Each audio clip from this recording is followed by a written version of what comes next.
त्यानंतर आणखी एक टेक्निक आहे, त्याचं नाव आहे पोमोडोरो टेक्निक. तर हे झालं मोटिवेशन बद्दल. नेक्स्ट आहे फोकस. आपलं लक्ष कसं लागणार. विद्यार्थी मित्रांनो नमस्कार. तर मी विद्यार्थ्यांकडून नेहमी 2 प्रकारच्या कंप्लेंट्स ऐकतो. पहिली म्हणजे की मी रोज सकाळी अभ्यासाला बसतो, पण एक 10 ते 15 मिनिटं झाली, अर्धा तास झाला की माझं पुढे लक्षच लागत नाही, मला काही वाचावंसं वाटत नाही, माझं अभ्यासात लक्ष लागत नाही.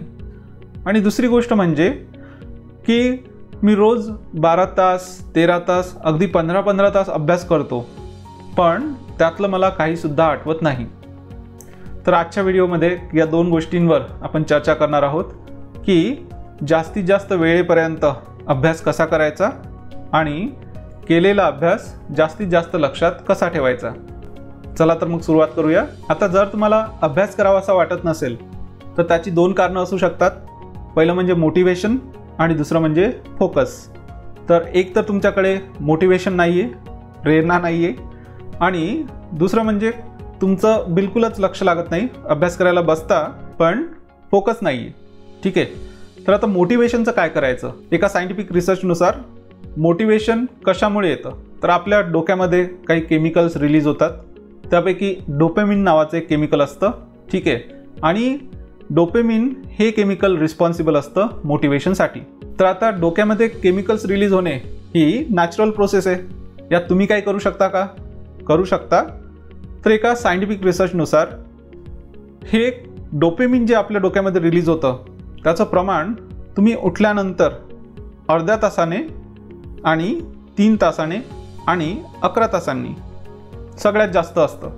याचा अर्थ काय आहे की तुम्ही जस्ट उठलात, सपोज 6 वाजता तुम्ही उठलात, तर अर्ध्या तासाने म्हणजे 6:30 वाजता, 3 तासांनी म्हणजे 9 वाजता तुम्ही सगळ्यात जास्त मोटिवेटेड फील कराल. मग याचा आपण उपयोग घेऊ शकतो. तर सपोज तुम्हाला एखादा सब्जेक्ट हार्ड जात असेल, फॉर एक्झाम्पल फिजिक्स तुम्हाला हार्ड जात असेल, ओके, तर फिजिक्सचा अभ्यास केव्हा करायचा, केव्हाही नाही करायचा. तुम्ही सगळ्यात जास्त मोटिवेटेड जेव्हा फील करता नॅचरली, ठीक आहे, तेव्हा फिजिक्सचा अभ्यास करायला घ्यायचा. तर सपोज मी 6 वाजता उठतो, तर 6:30 वाजता मी कुठला सब्जेक्ट वाचणार, कुठला सब्जेक्ट स्टार्ट करणार, तर मी फिजिक्स स्टार्ट करणार. ठीक आहे. त्यानंतर एक 1.5 तास तुम्ही कंटिन्युअसली अभ्यास करू शकता. तर 1.5 तासच का, कारण जनरली 1.5 तासापर्यंत आपण लक्षपूर्वक अभ्यास करू शकतो. हा एक ॲव्हरेज आहे, प्रत्येकासाठी हे थोडं कमी जास्त असू शकतं. तर सपोज तुम्ही 2 तास करू शकत असाल लक्षपूर्वक अभ्यास, डिस्ट्रॅक्ट न होता, तर तुम्ही 2 तासांपर्यंत अभ्यास करू शकता. तुम्ही सपोज 6ला उठलात, 6:30 ते 8 मिनिमम 1.5 तास तुम्ही अभ्यास करायला पाहिजे. त्यानंतर ब्रेक घ्या, ओके, आणि त्यानंतर जे काही तुम्हाला करायचं असेल ते करून घ्या आणि 9 वाजता परत अभ्यासाला बसा. तर 9 वाजताच्या आत परत का बसायचे, कारण डोपामिनचं जे प्रमाण असतं ते आपण उठल्यानंतर अर्ध्या तासांनी सगळ्यात जास्त असतं, त्यानंतर परत केव्हा असतं, 3 तासांनी असतं. तर 6 वाजता जर तुम्ही उठत असाल तर त्यानंतर 3 तासांनी परत तुम्ही अभ्यास करायला बसायला पाहिजे. तर एक 6:30 वाजता, त्यानंतर 9 वाजता. ठीक आहे. कंटिन्युअसली 1.5 तास अभ्यास करायचा, ओके. त्यानंतर आता हे झालं नॅचरल मोटिवेशन. आपण स्वतःहून काय करू शकतो मोटिवेटेड फील करण्यासाठी. आपण स्वतःहून काय करू शकतो ज्याने आपल्याला प्रेरणा मिळेल. तर मी पर्सनली एक गोष्ट करत होतो. मला मायकेल फॅराडे नावाचा सायंटिस्ट खूप आवडायचा. ठीक आहे. मला फिजिक्समध्ये इंटरेस्ट आहे. तर मी काय करायचो, तर माझ्या लॅपटॉपवर, माझ्या फोनवर, ठीक आहे, माझ्या टॅबवर, आणि मी जिथे अभ्यास करत होतो त्या रूममध्ये मी सगळीकडे मायकेल फॅराडेचे एक पिक्चर, म्हणजे फोनवर, लॅपटॉपवर म्हणाल तर वॉलपेपर्स मी लावलेले होते. ठीक आहे. की ते पिक्चर पाहिलं त्याबरोबर काय होतं की लगेच अरे हां मला अभ्यास करायचा आहे, मला असं बनायचं आहे, ओके. तर आपल्याला प्रेरणा मिळते. तर तुम्हाला प्रेरणा देणारी एखादी व्यक्ती असू शकते, एखादा सायंटिस्ट असू शकतो. फॉर एक्झाम्पल अब्दुल कलाम आहेत, त्यांच्याकडून जर तुम्हाला प्रेरणा मिळत असेल तर अब्दुल कलामांचा एक फोटो तुमचा लॅपटॉप असेल, लॅपटॉपवर तुम्ही लावू शकता. त्यानंतर तुमच्या स्टडी रूममध्ये एक पोस्टर लावू शकता. तुमच्या मोबाईलवर वॉलपेपर तर नक्कीच लावू शकता. ठीक आहे. त्यानंतर आणखी काय करू शकता तुम्ही, तर असा एक टाइम टेबल बनवायचा. कसा, for example Monday to Sunday सकाळी 6:30 ते 8 मी काय करणार आहे, तर मी इथे फिजिक्सचा अभ्यास करणार आहे. आणि हा अभ्यास जर तुम्ही केला, ज्या दिवशी केला त्या दिवशी काय करायचं, तर फक्त असं लिहायचं नाही, असाच टाइम टेबल बनवायचा नाही, इथे एक बॉक्स करायचा असा पुढे, आणि जेव्हा तुम्ही अभ्यास कराल, कंप्लीट कराल, ठीक आहे, की 6:30 ते 8 मी अभ्यास केला, तर इथे एक टिक करायची. आता ही टिक केल्याने काय होतं की तुम्हाला तुमच्या माइंडला एक सिग्नल जातं, ठीक आहे, की मी अभ्यास केला आहे, म्हणजे मी अभ्यास करत राहणार आहे, आणि त्यामुळे आणखी तुम्हाला मोटिवेटेड फील होतं, ठीक आहे, तुम्हाला आणखी प्रेरणा मिळते अभ्यास करण्यासाठी. तर ह्या टिक्स करणे अशा आवश्यक आहे. ओके. त्यानंतर आणखी एक गोष्ट की मी मागच्या व्हिडिओमध्ये सांगितलं होतं, तुमच्याकडे एक सिलेबसची प्रिंटेड कॉपी असायला पाहिजे, आणि त्या सिलेबसमध्ये जो काही तुम्ही अभ्यास कराल त्यावर सुद्धा अशी टिक करत जा.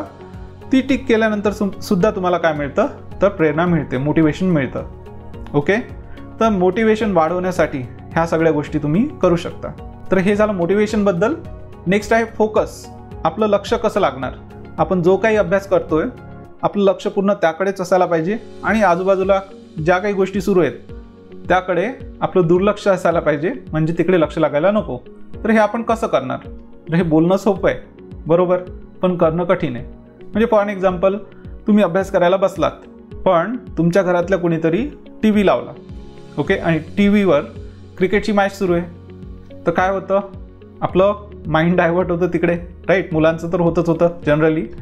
तर इथे तुम्ही काय करू शकता, तर तुमच्या घरामध्ये आणखी रूम्स असतील तर त्यापैकी एखादी रूम तुम्ही तुमच्या अभ्यासासाठी म्हणून करू शकता, आणि जर का रूम्स नसतील तर काय करायचं, तेव्हा तुमच्याकडे एक मोबाईल आहे बरोबर, त्यात एक ॲप डाउनलोड करायचं.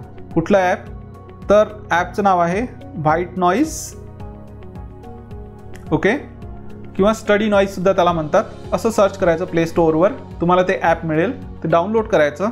या ॲपमध्ये काय असतं, या ॲपमध्ये व्हाईट नॉईज असतो, म्हणजे तुम्हाला डिस्ट्रॅक्ट करणार नाही असा आवाज, नेचर साऊंड्स असतात, ठीक आहे. त्यानंतर रेस्टॉरंटमध्ये आपण बसलेलो आहोत सपोज, तर तिथे कसा आवाज असणार, ठीक आहे, तसले आवाज असतात. आपला इयरफोन घ्यायचा, तर नॉर्मली एक असा इयरफोन तर तुमच्याकडे असेल, राईट, किंवा तुमच्याकडे इयरबड्स असतील, तर ते इयरबड्स तुम्ही तुमच्या कानामध्ये लावून आणि ते व्हाईट नॉईज ॲप जे आहे ते स्टार्ट करून तुम्हाला सुटेबल असा आवाज सिलेक्ट करायचा. आधी वेगवेगळे आवाज जे असतात त्या ॲपमध्ये ते पाहायचे, आणि तुम्हाला सुटेबल, तुम्हाला आवडेल तो आवाज ठेवायचा, ओके, आणि कमी व्हॉल्यूममध्ये चालवायचा. याने काय होणार की आजूबाजूला जे काही सुरू आहे त्याकडून त्यामध्ये आपलं लक्ष जाणार नाही, आपलं लक्ष विचलित होणार नाही, ठीक आहे. आणि व्हाईट नॉईजच वापरायचा, गाणी वापरू नका, नाहीतर काय होणार की 5 मिनिटांनी तुम्ही पण गाणी म्हणायला लागाल.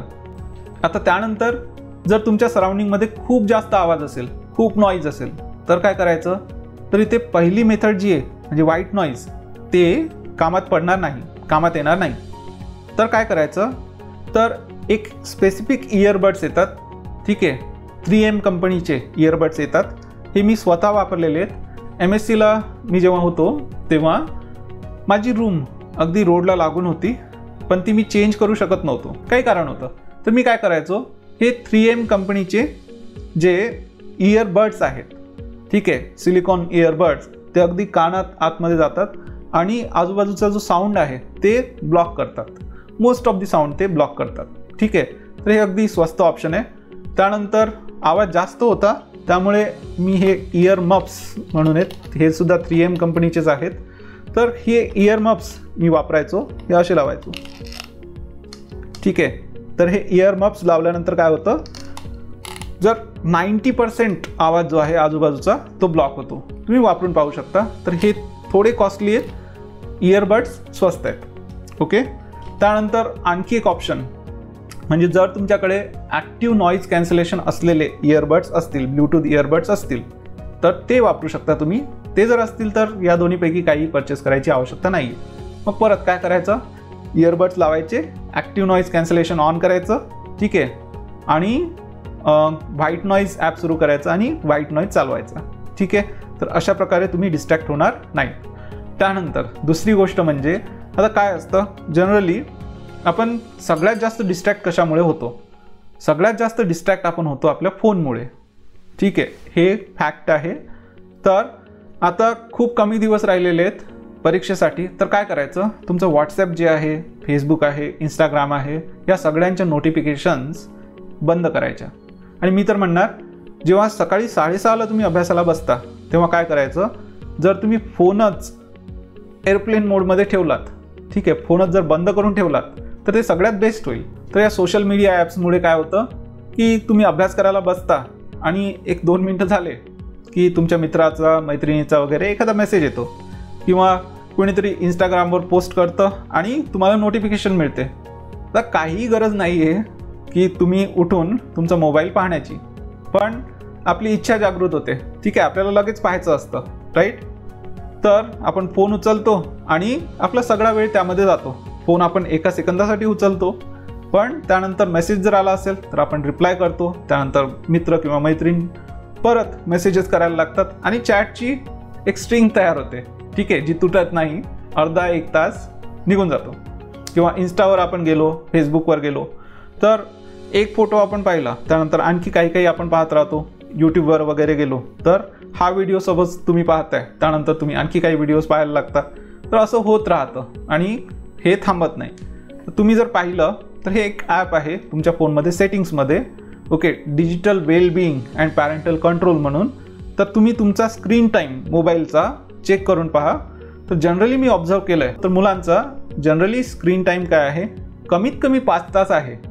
ॲव्हरेज नाही बरं, कमीत कमी 5 तास आहे. कोणाचं 6 तास, 7 तास, 8 तास एवढा स्क्रीन टाईम असतो. तर एवढा वेळ जर तुम्ही तुमच्या फोनमध्ये घालवत असाल तर अभ्यासाला तुम्हाला वेळ कुठून मिळणार आहे, बरोबर आहे, ठीक आहे. तर मोबाईलचा वापर जर तुम्ही कमी केलात, कसा करायचा, अगदी सिंपल आहे. नोटिफिकेशन्स बंद करायचे आणि जर शक्य असेल तर मोबाईलच बंद करून ठेवायचा. तर तुमचं लक्षसुद्धा लागेल, ठीक आहे, आणि तुम्ही जास्त वेळेपर्यंत अभ्याससुद्धा करू शकाल. तुम्ही मोबाईलचा वापर बंद केला, तुम्ही अभ्यासाला बसलात, डिस्ट्रॅक्शन कमी केलं, तरीसुद्धा असं होऊ शकतं की तुम्ही वाचताय ते सगळं तुम्हाला कळणार नाही. तर काय करायचं, वाचायचं, ठीक आहे, समजून घेण्याचा प्रयत्न करायचा आणि नुसतं वाचायचं नाही, ॲक्टिवली वाचायचं. तर ॲक्टिवली वाचणे म्हणजे काय, तर सपोज एखादी गोष्ट तुम्ही वाचत आहात तर एक हायलायटर घ्यायचा, काहीतरी महत्त्वाची गोष्ट आहे, एखादा महत्त्वाचा लॉ आहे, ठीक आहे, फॅराडेज लॉ आहे सपोज, तर काय करायचं, त्याला हायलाईट करायचं तुमच्या बुकमध्ये. त्यानंतर हायलायटर तर वापरायचाच, सोबत एक रफ बुकसुद्धा वापरायचं. तर तुम्ही जे वाचताय त्याच वेळी त्याच्या रफ नोट्स काढायच्या, ठीक आहे. रफ नोट्स वेगळ्या, तुम्ही अभ्यास करताना जे लिहित जाता, सपोज हे महत्त्वाचं आहे, हां हे असं आहे, हे असं आहे, तर रफ नोट्स काढायच्या. त्यानंतर काय करायचं की ते करून झालं तर रोजच्या रोज जो तुम्ही अभ्यास करताय त्याच्या फेअर नोट्स बनवायच्या, ठीक आहे. म्हणजे काय होणार की रोज डेली एक रिव्हिजन तिथेच तुमची होईल, ओके. त्यानंतर आणखी काय करायचं, तर आज तुम्ही सपोज काहीतरी अभ्यास केला, तुम्ही सपोज इलेक्ट्रोमॅग्नेटिक इंडक्शन हा फिजिक्समधला चॅप्टर तुम्ही वाचला, तर उद्या काय करायचं की पहिल्या 15 मिनिटांमध्ये, 15 मिनिटं ते अर्ध्या तासामध्ये काय करायचं की काल तुम्ही काय केलं होतं ते आठवण्याचा प्रयत्न करायचा. हो, इलेक्ट्रोमॅग्नेटिक इंडक्शनमध्ये काय आहे, तर फॅराडेज लॉ आहे, ठीक आहे. हां, फॅराडेज लॉ काय सांगतो, तर तो सांगतो असा की change in magnetic flux with respect to time is directly proportional to what induced EMF असं सांगतो. त्यानंतर मग लेंझेस लॉ का आला वगैरे वगैरे असं आठवण्याचा प्रयत्न करायचा, ठीक आहे. आठवत असेल तर फार छान, आठवत नसेल तर मात्र काय करायचं, तिथल्या तिथे काय करायचं, आपलं बुक काढायचं आणि तो लॉ काय होता ते वाचून काढायचं. तर ही झाली तुमची दुसरी रिव्हिजन, ठीक आहे. ही लगेच दुसऱ्या दिवशीच व्हायला पाहिजे. त्यानंतर आणखी काय कराल, तर एक वीकली रिव्हिजन तुम्ही करायला पाहिजे, ठीक आहे. म्हणजे पहिले 6 दिवस, सपोज सोमवार ते शनिवार, मंडे टू सॅटर्डे, तुम्ही काय वाचलं ह्याचं रिव्हिजन तुम्ही संडेला एक करायला पाहिजे. तर 2 गोष्टी असतात रिव्हिजनमध्ये. पहिली गोष्ट म्हणजे की तुम्ही आठवण्याचा प्रयत्न करायचा, ठीक आहे, ॲक्टिवली रिकॉल करायचं, हे असं असतं, ते तसं असतं, ठीक आहे. आणि त्यानंतर दुसरी गोष्ट म्हणजे जर तुम्हाला आठवत नसेल तर तिथल्या तिथे काय करायचं, तो टॉपिक वाचून काढायचा, ओके. त्यानंतर आणखी तुम्ही काय करू शकता, तर तुम्ही व्हिज्युअलायझेशन टेक्निक वापरू शकता. व्हिज्युअलायझेशन टेक्निक म्हणजे काय, तर जे काही तुम्ही वाचताय त्याचं शॉर्टमध्ये एक पिक्चर तुम्ही बनवू शकता, ठीक आहे. फॉर एक्झाम्पल जे काही महत्त्वाचं आहे, सगळ्याचंच नाही, फॉर एक्झाम्पल फॅराडेज लॉ आहे, ठीक आहे. तर तो काय सांगतो की सपोज ही अशी एक सोलेनॉइड आहे, एक कॉईल आहे आणि हा मॅग्नेट तुम्ही घेतला असा, ठीक आहे. मॅग्नेट जर तुम्ही क्लोज आणला तर काय होतं, EMF इंड्यूस होतो. ठीक आहे, तर तुम्ही असं लिहू शकता. ठीक आहे, असा पिक्चर ड्रॉ करून तुम्ही लिहू शकता की मॅग्नेट क्लोज आणला, मॅग्नेट मूव्स, EMF इंड्यूसेस. ठीक आहे, झालं. तर असं छोटे छोटे पिक्चर्स बनवून तुम्ही महत्त्वाचे टॉपिक जे आहेत ते कव्हर करू शकता. आणि त्यानंतर जेव्हा तुम्ही रिव्हिजन कराल तेव्हा तुम्हाला सगळंच वाचत बसण्याची आवश्यकता नाही आहे. हे तुमचे पिक्चर्स तुम्ही पाहू शकता, त्यातून मोस्ट ऑफ दी रिव्हिजन तुमची होईल. त्यानंतर आणखी एक खूप हेल्पफुल टेक्निक म्हणजे फाइनमन टेक्निक. फाइनमन नावाचा एक सायंटिस्ट होता. तर तो काय करायचा, जे काही तो शिकत होता ते त्याच्या मित्रांना तो शिकवत होता. तर असंच तुम्ही करू शकता. त्यामुळे काय होतं की त्या सब्जेक्टमध्ये तुम्ही अगदी मास्टर होता, जे तुम्ही शिकताय. ठीक आहे, सपोज आज तुम्ही एक न्यूटन्स लॉ वगैरे शिकलात. ठीक आहे, न्यूटन्स लॉवर प्रॉब्लेम्स कसे सोडवायचे ते तुम्ही शिकलात. ठीक आहे, प्रॉब्लेम्स तुम्ही सोडवलेत, तुम्हाला समजले. ते जर तुम्ही कुणाला एक्सप्लेन केलेत, तुमच्या मित्राला, मैत्रिणीला किंवा मित्रमैत्रिणींच्या ग्रुपला, तर ती गोष्ट जास्तीत जास्त वेळेपर्यंत तुमच्या लक्षात राहते. ओके, तर फाइनमन टेक्निक म्हणजे जे तुम्ही शिकता ते शिकवा, तर त्यात तुम्ही मास्टर व्हाल. त्यानंतर आणखी एक टेक्निक आहे, त्याचं नाव आहे पोमोडोरो टेक्निक. तर हे पोमोडोरो टेक्निक काय आहे, तर सपोज तुम्ही तुमच्यासाठी काही गोल सेट केलेत की आज मी फिजिक्सचा 3 तास अभ्यास करणार आहे, मॅथ्सचा 3 तास करणार आहे, त्यानंतर केमिस्ट्री येणार तिथे, राईट, PCM ग्रुपमध्ये. तर केमिस्ट्रीचा मी 3 तास अभ्यास करणार आहे वगैरे वगैरे. जर तुम्ही तुमचं गोल अचीव केलं तर तुम्ही स्वतःला रिवॉर्ड द्याल. रिवॉर्ड म्हणजे काय, तर एखादं चॉकलेट तुम्ही देऊ शकता. ठीक आहे, किंवा तुम्ही असं म्हणाल, सपोज मी 6:30 ते 8पर्यंत अभ्यास केला, तर मी काय करणार, तर माझी आवडती गोष्ट, सपोज मला BGMI खेळायला आवडतं, तर 15 मिनटं मी BGMI खेळणार. ओके, पण जर नाही केला तर मी BGMIला हात लावणार नाही. राईट, 15 मिनटं BGMI खेळून परत तुम्ही अभ्यासाला लागू शकता. तर असं दिवसभरात तुम्ही कितीही वेळ करू शकता. फॉर एक्झाम्पल, सपोज तुम्ही असं ठरवलं, जर तुमचं जास्त वेळेपर्यंत लक्ष लागत नसेल तर या 1.5 तासाला अर्ध्या तासामध्ये तुम्ही ब्रेक करू शकता. तर काय करायचं, अर्धा तास अभ्यास करायचा, आणि जर अर्धा तास अभ्यास केला त्यानंतर 5 मिनटं 10 मिनटं BGMI खेळायचं. पण हे अलार्म लावून करायचं, नाहीतर आपण खेळतच राहू, अभ्यास करणार नाही. राईट, तर अशा काही टेक्निक्स आपण जास्त वेळेपर्यंत अभ्यास करण्यासाठी आणि केलेला अभ्यास जास्तीत जास्त लक्षात ठेवण्यासाठी वापरू शकतो. होपफुली तुम्हाला हा व्हिडिओ आवडला असेल. ठीक आहे, थँक्स फॉर वॉचिंग.